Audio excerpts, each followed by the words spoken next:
Hi everyone, welcome to Career Big Study Circle. Today we are going to discuss AP JL notification. మనకి ఆంధ్రప్రదేశ్లో నోటిఫికేషన్లు వస్తున్నాయండి. రీసెంట్గా AP DSC notification కోసం రాష్ట్ర క్యాబినెట్ ఆమోదం తెలిపింది. అదేవిధంగా అటవీ శాఖలో కూడా కొన్ని పోస్టులు భర్తీ చేయడానికి రాష్ట్ర ప్రభుత్వం ఆమోదం తెలిపింది. అదేవిధంగా ఇక్కడ మనకి జూనియర్ లెక్చరర్ పోస్టులు కూడా రిలీజ్ చేయడం జరిగిందండి. అది క్యారీ ఫార్వర్డ్ వేకెన్సీ.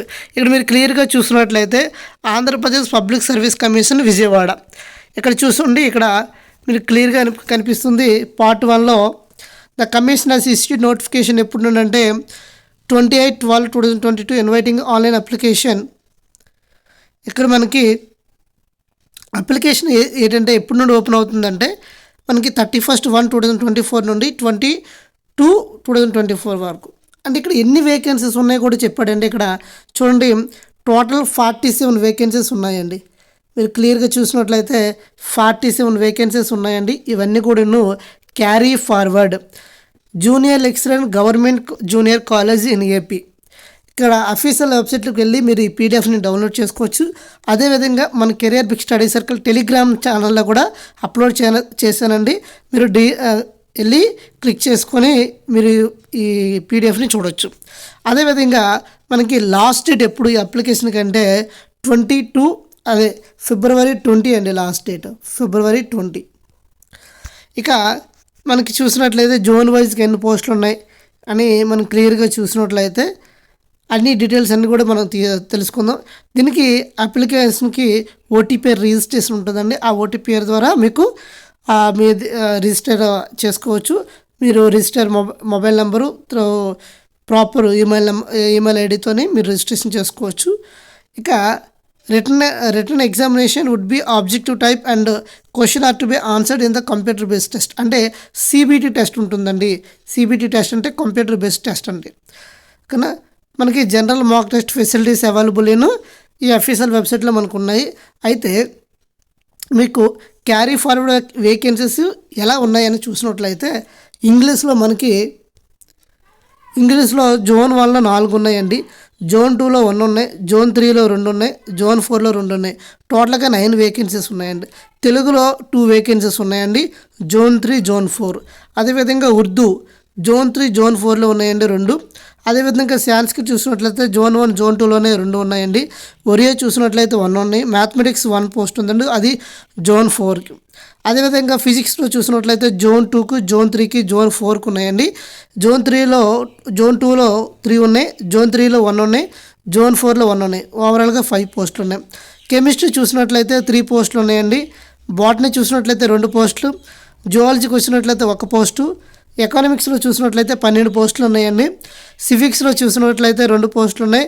తర్వాత హిస్టరీలో చూసినట్లయితే 5 పోస్టులు ఉన్నాయి. ఓవరాల్గా 47 పోస్టులు అండి. ఓకేనా. ఎక్కువ చూసినట్లయితే ఎకానమీలో ఉన్నాయండి. ఎకనామిక్స్లో వాటికి 47 పోస్టులు ఉన్నాయండి. వీళ్ళ యొక్క పే శాలరీ ఎంత అంటే 57,100 నుండి స్టార్ట్ అవుతుందండి బేసిక్ పే. అన్ని ఫైనల్గా మనకి లాస్ట్ శాలరీ చూసినట్లయితే 1,47,000 ఇలా వస్తుందండి. మనకి జాయిన్ అవ్వగానే బేసిక్ పే 57,000 ఉందంటే మీకు ఫస్ట్ మంత్లోనే నియర్గా 60,000 ప్లస్ అయితే మీకు శాలరీ వస్తుందండి. సో ఇవన్నీ మంచి జాబులు అండి. ఎవరికైతే క్వాలిఫికేషన్స్ ఉన్నాయో వాళ్ళందరూ కూడా ఖచ్చితంగా అప్లై చేయండి. ఇక్కడ ఎలిజిబిలిటీ చూసినట్లయితే మన ఇండియన్ ఒక ఎడ్యుకేషనల్ క్వాలిఫికేషన్ చూడండి. ఎడ్యుకేషనల్ క్వాలిఫికేషన్లో ఇవన్నీ పోస్ట్ కోడ్ నెంబర్ అండి, సబ్జెక్టు. ఎడ్యుకేషనల్ క్వాలిఫికేషన్ చూసినట్లయితే వాళ్ళు ఖచ్చితంగా ఏంటంటే ఎంఎస్సి కంప్లీట్ చేసి ఉండాలి. ఎంఎస్సి లేదా MA or MCom or BA or BSc BCom ఇలా మనకి ఏంటంటే పోస్ట్ గ్రాడ్యుయేషన్ కంప్లీట్ చేసి ఉండాలి. తర్వాత బిఎస్సి చేసి ఉండాలండి. ఇది మనకి అది రికగ్నైజ్డ్ యూనివర్సిటీ. మినిమం 50% మార్క్స్ ఉండాలి. క్లియర్గా మీకు చెప్తున్నాను. ఎంఎస్సి కానీ ఎంఏ కానీ ఎంకామ్ కానీ బిఏ కానీ ఇవి ఉండాలండి. నెక్స్ట్ వాళ్ళు 50% with minimum 50% marks in post graduate degree examination. అంటే మీ ఎంఎస్సీలో కానీ మీ ఎంఏలో కానీ ఖచ్చితంగా ఏముండాలంటే 50% మార్క్స్ అయితే ఉండాలి. వాళ్ళు ఎలిజిబుల్ అవుతారు. ఇక రిజర్వేషన్ ఇది ఆర్జినల్, ఇలా రిజర్వేషన్ వెటికల్ ఉంటుందండి. ఇలా మీకు కంప్లీట్ నోటిఫికేషన్ మనకి 39 పేజెస్ ఉంది కాబట్టి మనం ఈ 39 పేజెస్ ఎక్స్ప్లెయిన్ చేయలేము. ఇక మీకు చూసినట్లయితే రిజర్వేషన్ అండ్ ఏజ్ క్రైటీరియా అండి. ఏజ్ మనకి ఇంపార్టెంట్ కాదండి. ఈ ఏజ్ చూసినట్లయితే మినిమమ్ 18 టు మ్యాక్సిమం 42 ఇయర్స్ వరకు ఎలిజిబుల్ అవుతారండి. వాళ్ళ ఇక్కడ యాజ్ అన్ ఎప్పటి వరకు అంటే జూలై 1, 2023 వరకు అండి. అప్పుడు వరకు కూడా వాళ్ళకి ఏంటంటే మ్యాక్సిమం ఏజ్ 42 ఇయర్స్ అంటే 18 ఇయర్స్ క్రాస్ ఉండాలి, 42 ఇయర్స్ లోపు ఉండాలండి. వీళ్ళందరూ కూడా ఎలిజిబుల్ అవుతారు.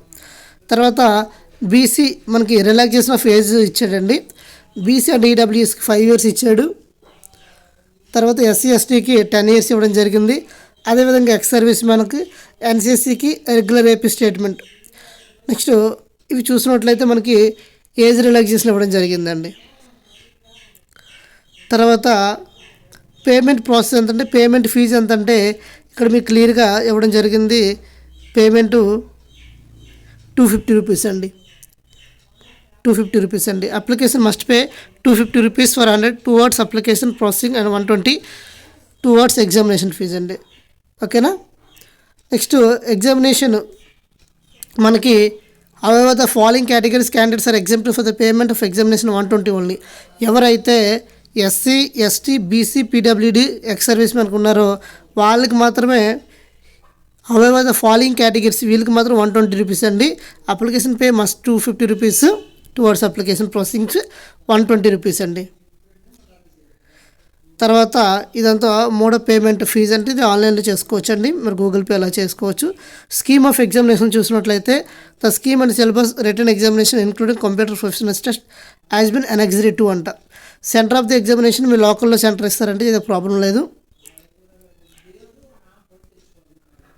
తర్వాత మీరు జోన్ వైజ్కి ఇది చూడండి, ఇంపార్టెంట్ అండి. ఇది అనెక్స్డ్ 1 మీకు అనెక్స్డ్ ఫామ్స్ ఇవ్వండి.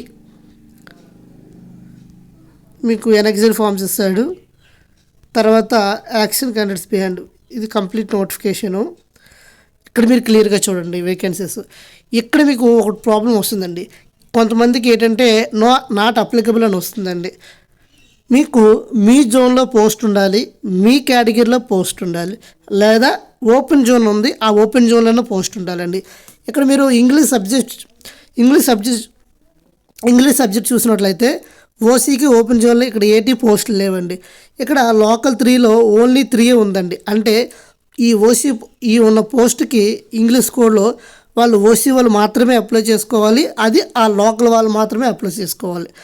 అదే జోన్ 1 ఉన్న వాళ్ళు మాత్రమే అప్లై చేసుకోవాలి. ఇంకెవరు కూడా అప్లై చేసుకోవడానికి వీలు ఉండదు. మీరు చేసిన ఫైనల్లో మీకు ఏమొస్తుందంటే నాట్ అప్లికబుల్ అని వచ్చేస్తుంది. ఇలాగా మీ జోన్లో పోస్ట్ ఉండాలి, మీ కేటగిరీలో పోస్ట్ ఉన్నప్పుడే మాత్రమే మీరు అప్లై చేసుకోవచ్చు. మీకు డౌట్ రావచ్చు ఏంటంటే నాకు క్వాలిఫికేషన్ ఉంది కానీ నేను అప్లై చేసినప్పుడు ఎలా వస్తుంది ఏంటి అని చాలామంది నన్ను అడుగుతున్నారండి.